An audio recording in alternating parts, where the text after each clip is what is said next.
మీ ఎలాంటి వ్యాపార ప్రకటనలకైనా వెంటనే మా ఛానల్ సంప్రదించండి. అందరికీ నమస్కారం. నేను శిరీష. ఈరోజు మనతో పాటు ఉన్నారు ప్రముఖ ఆధ్యాత్మికవేత్త జ్యోతిష్య పండితులు పవన్ కుమార్ శర్మ గారు. గురుగారితో మాట్లాడదాం. గురుగారు నమస్కారం అండి. శ్రీమాత్రే నమః. గురుగారు, 2025 దాదాపుగా అయిపోయింది. నూతన ఆంగ్ల సంవత్సరం 2026కి వచ్చేసాం. ప్రతి ఒక్కరికి ఉండేదే మా రాశి పట్ల ఎలా ఉంది, ఎలాంటి జాగ్రత్తలు తీసుకోవాలి, కెరియర్ లో ఏదైనా డెవలప్ ఉందా లేదా అని ప్రతి ఒక్కరు అనుకుంటారు. సో ఆసక్తిగా ఎదురు చూస్తున్నారు కూడా మా రాశి వారికి ఎలా ఉంటుందని.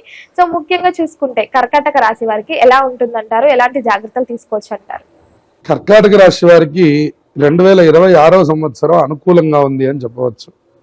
ప్రథమార్థంలో కొద్దిగా ఇబ్బందులు ఎదుర్కోవాల్సినటువంటి పరిస్థితి, గురుబలం పూర్తిగా తక్కువగా ఉంది అని చెప్పుకోవచ్చు. గురుడు ఉచ్చస్థితిలో ఉంటున్నప్పటికి కూడాను గురుబలం పూర్తిగా తక్కువగా ఉంది. అష్టమ స్థానంలో రాహు సంచారం, ద్వితీయ స్థానంలో కేతు సంచారం, అలాగే భాగ్యస్థ శని సంచారం. మొత్తం మీద ఏది బాగుంది అంటే ఒక్క శని మాత్రమే అనుకూలాన్ని సూచిస్తూ ఉన్నారు. మిగిలినటువంటి గ్రహాలన్నీ కూడాను అంత అనుకూలతని సూచించడం లేదు. సో దానివల్ల వాళ్ళకి గురువు చేసేటటువంటి ఇబ్బంది ప్రత్యేకంగా ఏం లేనప్పటికి కూడాను ఏదో ఒక అనుకోని ఖర్చు ఏర్పడుతూ ఉండడం, ఏదో శుభకార్యాలు అని ఆ డబ్బు ఖర్చు పెడుతూ ఉండడం, లేదంటే అనుకోనటువంటి ఖర్చులు ఇంట్లోనే ఏదో ఒకటి ఏర్పాటు అవుతూ ఉండడం, ఒకటి పూర్తయింది అనుకోగానే ఇంకోటి ప్రారంభం అవుతూ ఉండడం, ఈ రకంగా కొద్దిగా మానసికమైనటువంటి ఒత్తిడికి ఎక్కువగా గురవడం.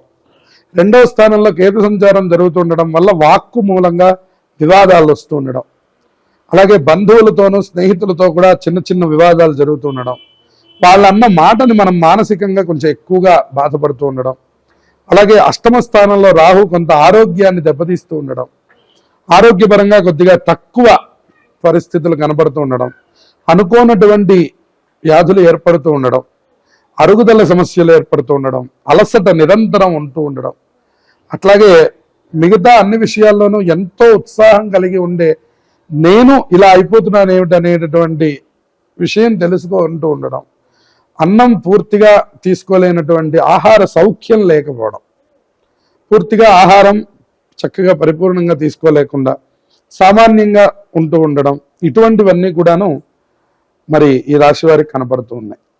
గురుగారు, ముఖ్యంగా మరి కర్కాటక రాశిలో ఉన్న విద్యార్థులకు ఎలా ఉంటుందంట?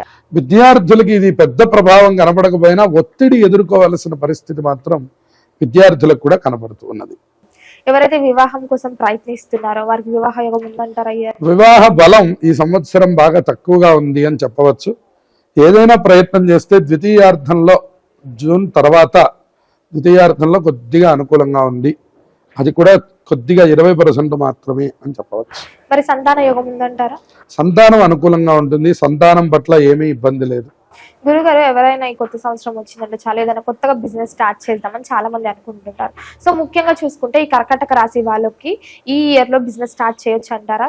అంత అనుకూలం ఈ సంవత్సరంలో కనబడడం లేదు. ఎందుకంటే అష్టమంలో రాహు ఉన్నాడు. అలాగే వాళ్ళు ఏదైనా వ్యక్తిగత జాతకాన్ని సంప్రదించి నిర్ణయం తీసుకోవడం మంచిది. ఎందుకంటే ఇదంతా కేవలం గోచారంలో ఉండే పరిస్థితి మాత్రమే కాబట్టి ఒకవేళ వాళ్ళకి జాతకంలో అనుకూలంగా ఉండే మాత్రం ముందుకెళ్ళిపోవచ్చు. గోచారం పరిస్థితి చూస్తుంటే మాత్రం ఈ సంవత్సరం మొదలు పెట్టకుండా ఉండడం మంచిదనేది చెప్తున్నది.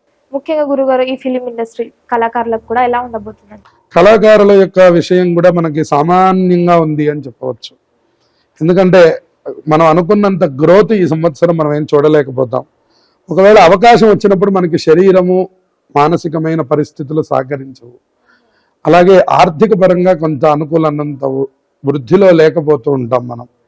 అందువల్ల కొద్దిగా సామాన్యంగానే ఉంది అని చెప్పవచ్చు వీళ్ళకి. ముఖ్యంగా గురుగారు, మరి ఈ రాజకీయ రంగంలో ఉన్న వారికి ఎలా ఉంటుందంటారు? రాజకీయ నాయకులకి ప్రత్యేకమైనటువంటి విధానాలు చెప్పడానికి ఏమీ లేదు. వాళ్ళకి పేరు రావడానికి అవకాశం లేదు. కొత్తగా ఇప్పుడు మళ్ళీ దీన్ని ప్రారంభం చేయడానికి కూడా అవకాశం లేదు. కాబట్టి నడుస్తున్నటువంటిది మాత్రమే నడుస్తుండడం తప్ప కొత్తగా వీళ్ళు ఏదైనా ప్రారంభం చేయడానికి మాత్రం ఇది అసలు అనుకూలమైన సమయం కాదు. గురుగారు, ముఖ్యంగా గృహయోగం, వాహన యోగం ఉందంటారా? గృహవాహన యోగాలు వీళ్ళకి సహజంగానే ఉన్నాయి.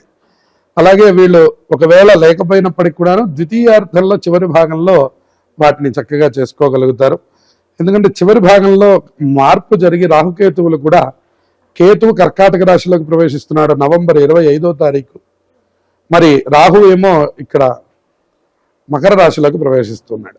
ఇది కొద్దిగా వీళ్ళకి అనుకూలమైన సమయం విదేశీ యోగం ఉందంటారా మరి? విదేశీ యోగం పుష్కలంగా ఉన్నది.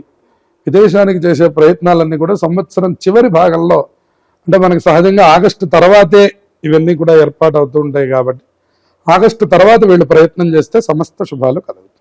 గురుగారు ముఖ్యంగా ఈ కర్కాటక రాశి వాళ్ళు దూర ప్రయాణాలు చేయొచ్చు అంటారా? దూర ప్రయాణాలు ఈ సంవత్సరం అంత అనుకూలం కాదు.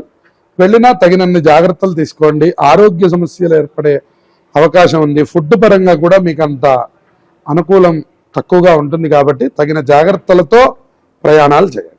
గురుగారు ముఖ్యంగా ఈ కర్కాటక రాశిలో స్త్రీలు ఉంటారు, పురుషులు ఉంటారు. సో ఎవరికి ఎలా ఉందంటారు? ఇంకా మనం చెప్పుకుందాం, పురుష స్త్రీలు అనేటటువంటిది కొన్ని గ్రహాలని అనుసరించి, అంటే మనం కుజ శుక్ర ఇత్యాదుల గురించి చెప్తూ ఉంటాం మనం.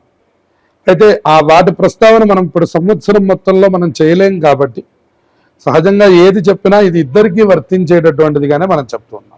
గురుగారు ముఖ్యంగా గత ఏడాది అంటే 2020 సంవత్సరంలో ఎవరైతే ఈ నరఘోష, నరపీడ, శత్రువుల వల్ల ఇబ్బంది పడి ఉంటారు కదా, వాళ్ళకి ఈ సంవత్సరం అనుకూలంగా ఉందంటారా, లేకపోతే అదే బాధను ఇక్కడ కూడా చూస్తారంటారా? శత్రు బాధలు, దృష్టి దోషములు అనేటటువంటివి ఇవి ఎప్పుడు మనల్ని వెంటాడుతూ ఉండేవే. ఇది ఒక సంవత్సరంలో ఉంటుందనో ఉండదనో మనం చెప్పడానికి లేదు. కాకపోతే తత్పరిహారాలు వాళ్ళు పాటించి మిగతా గ్రహాలు అనుకూలంగా ఉన్నప్పుడు అవి మనల్ని ఎక్కువ బాధించవు. మిగతా గ్రహాలు ఎక్కువగా అనుకూలం లేకపోతే అవి మనల్ని ఎక్కువగా బాధిస్తాయి అనేటువంటి విషయం చెప్పుకోవచ్చు. మొత్తం మీద చూసుకుంటే గురుగారు ఈ కర్కాటక రాశి వారికి ఆర్థిక పరంగా ఎలా ఉంటుందంట? ఆర్థిక పరంగా ఈ సంవత్సరం అంత అనుకున్నంత బాగా ఈ సంవత్సరం లేదు కాబట్టి మొదటి సంవత్సరంలో ఈ అనుకోనటువంటి ఖర్చులు ఇవి కనపడ్డా, కాస్త జన్మరాశిలోకి గురుడు అంటే జూన్ తర్వాత నుంచి కొంత అనుకూలం అనేటటువంటిది ఏర్పడుతుంది. మళ్ళీ చివరి భాగంలో కేతువు జన్మరాశిలోకి ప్రవేశించడం వల్ల అది కూడా కొద్దిగా అనుకూలం తక్కువగా ఉండడం, మొత్తం మీద సామాన్యంగా ఉంది. ఇందా మనం పర్సంటేజ్లు చెప్పుకుంటునేటప్పుడు 40% మాత్రమే అనుకూలంగా ఉంది, మిగిలిందంతా కొద్దిగా ఇబ్బందికరంగా ఉంది. ముఖ్యంగా గురుగారు ఈ కొత్త సంవత్సరంలో ఫస్ట్ మనకు వచ్చే పండుగ ఏంటంటే సంక్రాంతి. సో సంక్రాంతి వచ్చిందంటే రైతులకు ఒక పండుగ, ఫస్ట్ పండుగ. సో ముఖ్యంగా ఈ ఇయర్ లో రైతులకు ఎలా ఉండబోతుంది అంటారు? ఈ ఇయర్ కర్కాటక రాశి రైతులకి ఈ సంవత్సరం అనుకున్నంత లాభాలు చూసేటటువంటి పరిస్థితి తక్కువగా ఉంది. అయితే శని చక్కగా 9వ స్థానంలో ఉండి సంవత్సరం అంతా యోగిస్తున్నాడు కాబట్టి పంటకి తగినటువంటి సామాన్యంగా డబ్బు వస్తుంది, కానీ అది మీరు ఆనందపడేంతటి డబ్బు కాదు అనేటటువంటి విషయం చెప్పుకోవాలి. గురుగారు మొత్తం మీద ఈ ఇయర్ అంతా వీళ్ళకి అనుకూలంగా ఉండాలంటే ఏ దైవాన్ని పూజించమంటారు, ఎలాంటి పరిహారాలు చేసుకోవచ్చు అంటారండి? ప్రధానంగా దుర్గాదేవి యొక్క ఆరాధన ప్రతినిత్యము ఆచరిస్తూ ఉండడం, శివాలయంలో ప్రదక్షిణాలు చేస్తూ ఉండడం ద్వారా వీళ్ళు ఈ సంవత్సరాన్ని సుసంపన్నం చేసుకుంటారు. గురుగారు మొత్తం మీద 2026లో కర్కాటక రాశి వారికి ఎలా ఉండబోతుంది, ఎలాంటి జాగ్రత్తలు తీసుకోవాలో తెలియజేసినందుకు ధన్యవాదాలు. శుభమస్తు.